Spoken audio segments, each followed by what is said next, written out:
Devarim Chapter 21. In the previous chapter we had laws of war. This chapter skips around. Whoever organized the chapters disagreed a little bit with whoever organized the parshas of the week, because he put the second parsha, the second time it says Kitzetz el HaMelchama, when you will go out to war, he puts it in this chapter 21 along with the previous chapters and along with some things later that also have to do with maybe have connected with that or maybe not.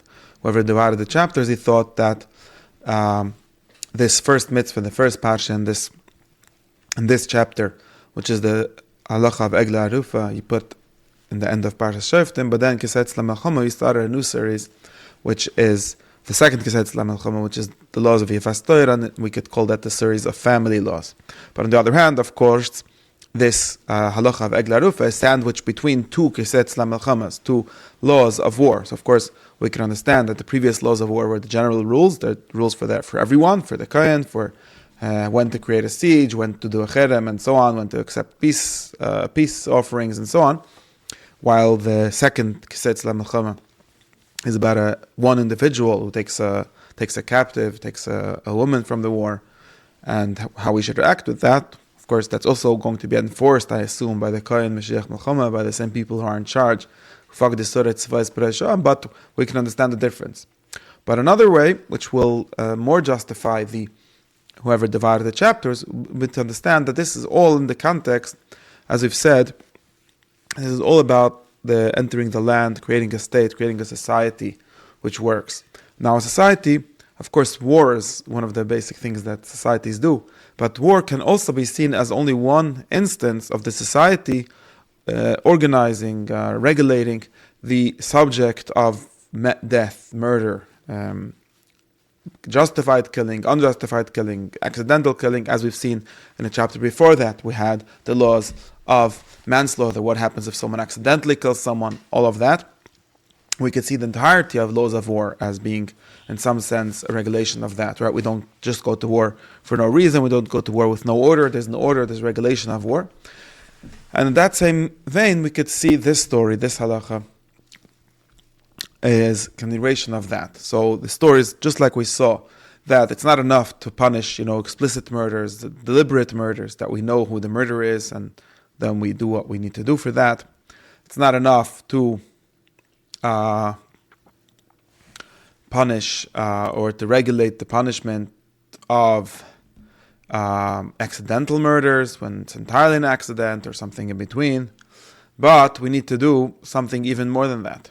There are some times where we don't even know who the murderer is, and this is of course something very important, because a society is not only about catching murderers that we know of or that we know who they were, but they were an accident, and regulating that. The society is also about preventing murders in the first place. You need to have security, you need to have safety, you need to have deterrence, you need to people to know that murders are not something that is accepted. And that's, we have the language, and not clearly over here, but language in the earlier books, which is the land, as that blood spilled on a land, blood spilled on the earth, like we saw about Cain and Hevel and Parshas Bereshis, is a kind of blemish, a kind of defilement of the land itself. And the land needs some kind of cleaning, or kapara, and it's, as it says over there, the only way to atone for this, and kapara probably means something more like clean or purify the land from the blood guilt, from the blood that was spilled in unjustly, is by spilling the blood of the one who murdered. But now sometimes we don't have that person, so we need some way. And of course this can be understood somewhat like mystically in the order of things. There's something wrong with there's being a dead person, a body laying here, and with like no justice, nothing happens with it. But even more than that, it can also be understood, I don't know more than that, it can also be understood socially as something that we have to show very clearly that we take this seriously. This is not something that if someone's murders someone and manages to get away, then we're okay with it, right? Or something like, we don't really worry to begin with about the security of the people, that things like that shouldn't happen. So there's this whole ritual here, which is said at the case where a dead person, a dead body is found, ta'adoma, very clearly, in the earth, on the earth, laying on the earth. This Adama that Hashem will give you to inherit, the one at Israel, is falling in the field. It's fell. We don't know who killed him. We don't know. It's unknown. It's just a body is found, and this is like a murder mystery to solve. So what do? We have this law we call it Egla Arufa.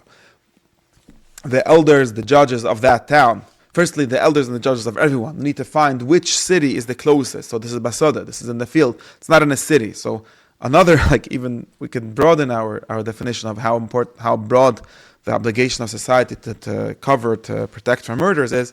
Okay, in a city, of course, you're protected. You have walls, you have people watching in some sense. What about in between cities? What about in like this kind of, in the field, in no man's land? It's not even a city. So what about that? Who is responsible for this? So for that we have this like first part of this law, which is the elders of the people and of the people in entirety, I imagine, will have to go and measure which town is the closest. Now, what's the point of measuring which town is the closest? It means to say is when you're a town, you're also responsible for the fields around you, and whoever is the closest will have to take responsibility on this. That's your job. So they measure, they find which one is the closest, and the one that we find is the closest, they have to take a Egla's Bokar, a child of a cow, and one that was not worked with, that has never pulled a yoke. And this means something like, maybe it's a symbolic thing, something like the Paradim had a similar law, right? We take one that was never worked. Like if you work, then you already make it use, you already domesticated this animal, so to speak. You need like an undomesticated animal, like something, and part of this will be like a cost. Like we're never going to make any use out of this. And we take it also to a place. This person was killed in a field. The field has usually agricultural use. Takes them to a nachal, like some kind of, sometimes said maybe like a wadi, a dry place, a deep dry place where there's sometimes how do you call it? Sometimes there's water there, sometimes there isn't. But a place again which has not been worked, not been planted, nothing is planted over there. It's a dead place. There's something like, in some sense, we're going to lose this place. We're going to sort of dedicate this place to this dead person. And they kill. They not do shchita. They cut off the head with an axe or something of the Egla Banachal, similar to what we have right? This is a way of like destroying a living thing. For a pidina Petach Hamar, we have the same concept of Arifa as something like that. This is like what we do when we want to entirely cut ourselves off from enjoying, from taking from something, from an animal. And then the Kahanim, the priest, the Leviim, who Hashem chose to serve him, to bless in his name, to the judge every fight, every nega. Nega might mean nega like nega tzaras, but nega tzaras is not mentioned in the whole book of Devarim. But maybe might mean also nega in the sense of like someone hitting someone else or causing some damage. And they will have to come, and all the elders of this Indian, they wash their hands over this calf that they have beheaded. And this washing their hands is obviously something symbolic. I don't think it can be understood as like not washing anything, but it's like as if it's a symbol of the washing of the blood, right? And what they're saying, there's the saying that they say, they say, this is like probably the text that they have to say, our hands have not spilled this blood, our eyes have not seen, and they ask Hashem, forgive, that's like the Kahanim say, right? Forgive your people, Israel, Asher Padisa, that probably goes back to Mitzrayim, the ones that you've redeemed, and do not allow innocent blood, in other words, the guilt of innocent blood in between people, and then if they do this, when the dam will be forgiven for them, will be atoned. And what this means is something like our hands are not dirty with his blood, right? They're washing their hands is something like our hands is not dirty, which means, as Chazal say, in the very broad sense, we didn't refuse him security, right? We didn't we didn't not walk him, not give him accompaniment for the way to watch him. In other words, when there's the part of the job of the Kahanim, of the Zakanim, of these people, is to make sure that there's security and safety all around them. And by saying this, and it's weird, because obviously they are in some sense guilty, otherwise they wouldn't be doing this. So, but of course, this is showing that they're trying their best, and from now on they will try to do what they could. And maybe in some way this will also solve the problem. We could think of different ways in which this might solve it. And therefore, and the Torah finishes that you will clean off the innocent blood from between you, from your midst, and you will do the right thing in the eyes of Hashem. This is the right thing. Okay, so that's the law of Egla Arufa. Now we have, as we said, going back to the war. And when we go in the war, as we said, what happens when you win, besides for the Sheva Amen, what we have is V'shavisa Shivya, we capture their captives. Now what happens in a war is, you see one of the captives is a beautiful woman, and you want her, you like her, you want to take her for yourself for a wife. And it says for a wife. It's a very explicit term, which doesn't mean something like a concubine, or we have a word for that, pilegesh, or something else. It means you're going to take her for your wife, and this is the law regulating that even when you take a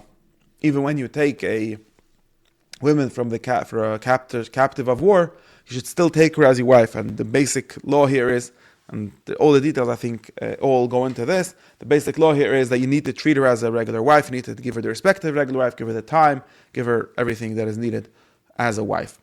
And this is the details of that law. You bring it to your house, you cut off her, you allow her to cut off her hair, I think that's probably what it means, and she makes her nails, probably means also like she polishes them. In other words, allow her to dress, to groom herself normally, correctly, to remove her dress, which was captured in, probably it's dirty, it wasn't a war, it's from a war zone, a battle.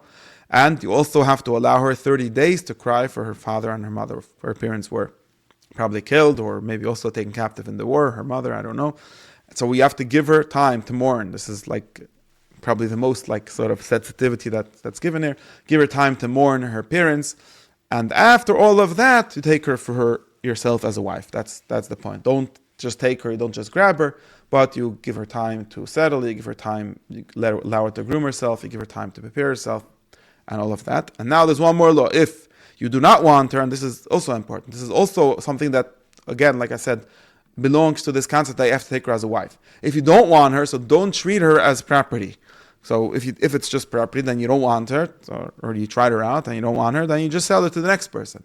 So here it says, no, if you do not want her, you need to set her free. Do not sell her for money, because you have hurt her. It might mean because you have taken her forcibly in the war. So it's assuming that there was v'chashakta, doesn't just mean you wanted, you also did something already at the first time, the heat of battle, what's called in the Gemara.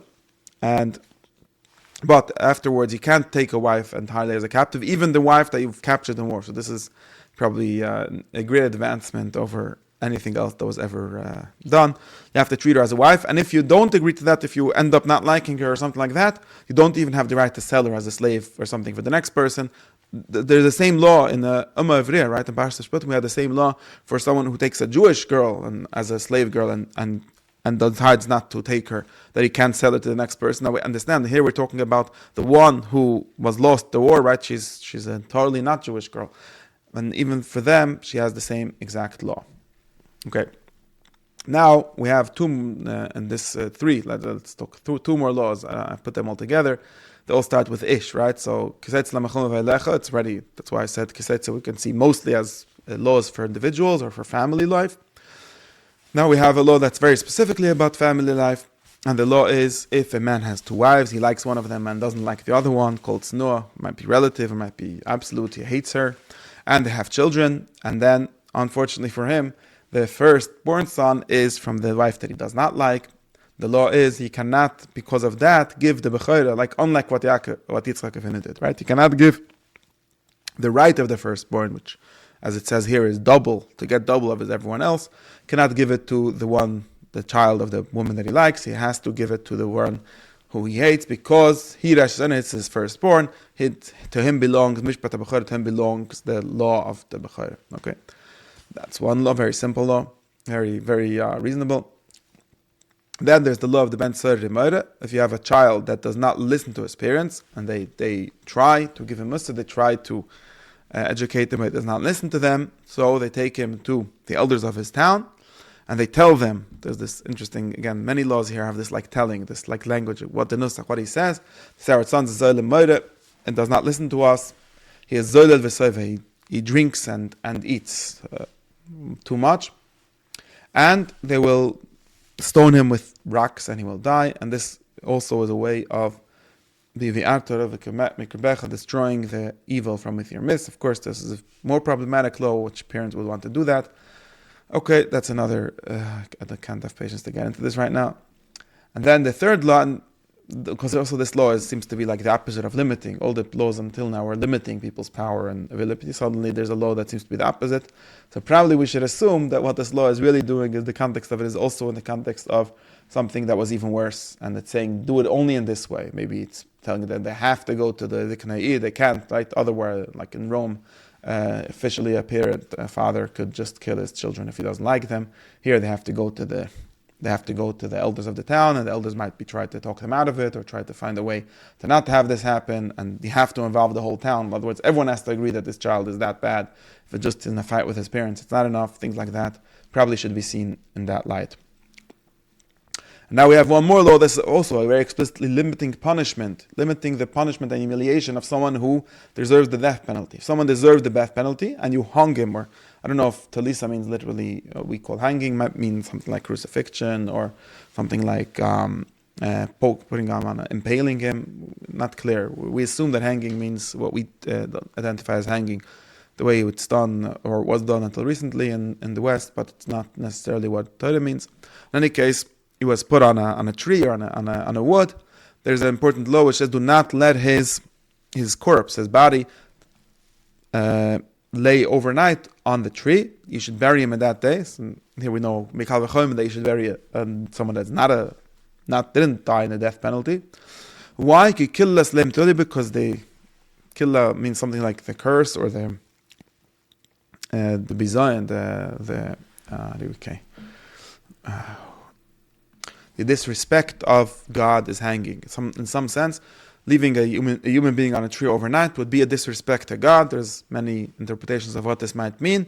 And also this will defile the land. So when sin, just like the land is defiled when an innocent person is killed on it, and we need to do the Egla Arufa, or we need to punish his murder and so on. It's even defiled if you leave overnight a person who does deserve to die. This person who's chet mishah deserves the death penalty. Still, there's something wrong with making death too easy. It's like you go around at night and you see dead people hanging from trees. That's a society in which they don't take life seriously. They don't take human death seriously. So even though this is talking about a person who deserved to die, still there's a limit to how much humiliation you could give him, or how.